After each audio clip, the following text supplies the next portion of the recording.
Baik, Assalamualaikum warahmatullahi wabarakatuh. Perkenalkan, nama saya Harlan Dumbio, Prodi Teknik Lingkungan.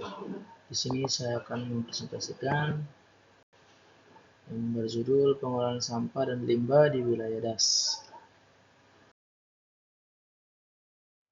Baik, apa itu daerah aliran sungai atau DAS? DAS adalah wilayah daratan yang merupakan satu kesatuan dengan sungai dan anak-anak sungainya, yang berfungsi menampung, menyimpan, dan mengalirkan air hujan ke danau atau laut. Luas wilayah mencakup dataran tinggi hingga muara sungai.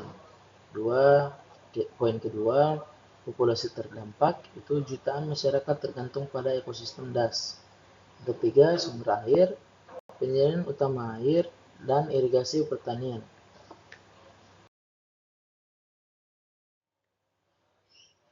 Permasalahan sampah dan limbah di DAS. Yang pertama, sampah domestik, pembuangan sampah rumah tangga langsung ke badan sungai. Kedua, limbah industri, pembuangan cairan berbahaya dari pabrik tanpa pengolahan. Ketiga, limbah pertanian, residu, pupuk, dan pestisida mencemari aliran sungai.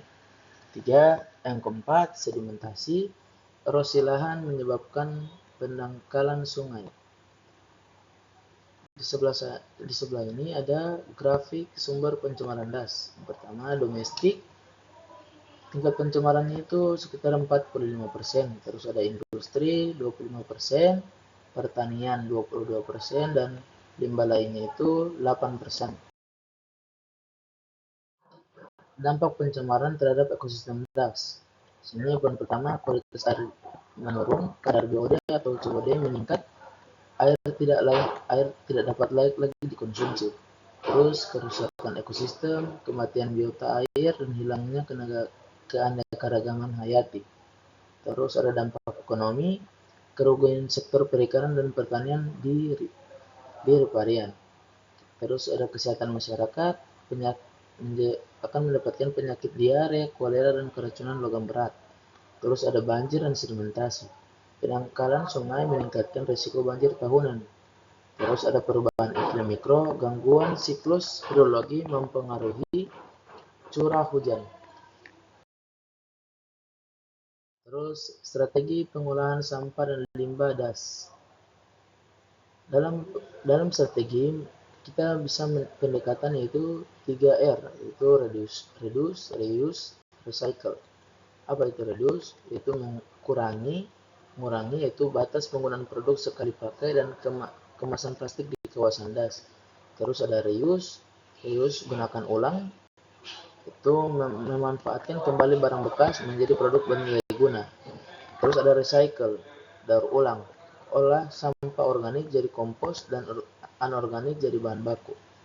Langkah strategis tambahan yaitu pembangunan IPAL, instalasi pengelolaan air limbah komunal di sempadan DAS. Terus ada penerapan sistem bank sampah berbasis komunitas di desa riparian. Di desa riparian.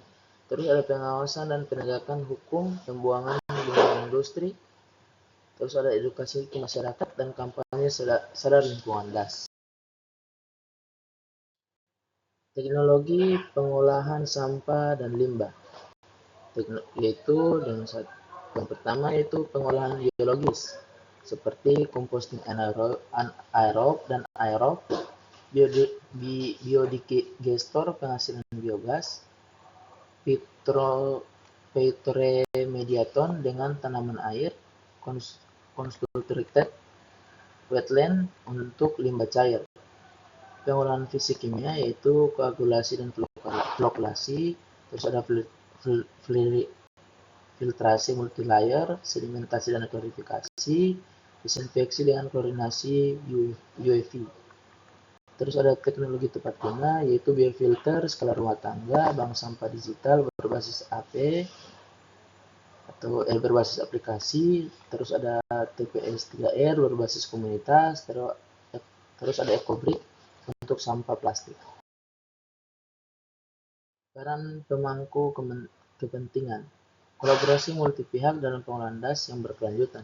Pertama, Ada pemerintah, itu regulasi dan kebijakan DAS, alokasi anggaran IPAL, pengawasan dan penegakan hukum, koordinasi antar instansi. Terus ada masyarakat, partisipasi bank sampah, tidak buang sampah ke sungai, pengomposan mandiri, pengawasan sosial lingkungan. Terus ada industri, IPAL mandiri sebelum buang. Terus ada CSR, program DAS bersih, inovasi produk ramah lingkungan, pelaporan limbah secara berkala. Terus ada NGO dan akademisi, yaitu riset teknologi pengolahan, terus ada edukasi komunitas riparian, monitoring kualitas air DAS, dan advokasi kebijakan lingkungan. Program dan implementasi. Fase 1, 0 sampai 6 bulan, yaitu pemetaan dan baseline, identifikasi sumber pencemar, survei kondisi DAS, pembentukan tim kerja. Fase 2, 6 sampai 18 bulan, itu pembangunan infrastruktur, pembangunan TPS 3R, instalasi IPAL komunal, pelatihan kadar lingkungan. Terus ada fase ketiga, 18 sampai 36 bulan, itu operasional dan monitoring. Operasional penuh sistem pengolahan, monitoring kualitas air rutin, evaluasi dan penyusunan program. Terus fase keempat, 36 bulan ke atas, yaitu keberlanjutan, replikasi model kedas lain, sertifikasi standar lingkungan, terus pengembangan ekowisata DAS.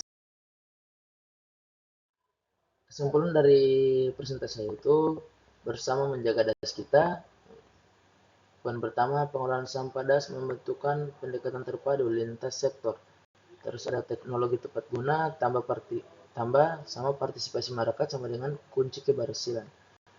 Terus monitoring berkelanjutan memastikan kualitas air DAS terjaga.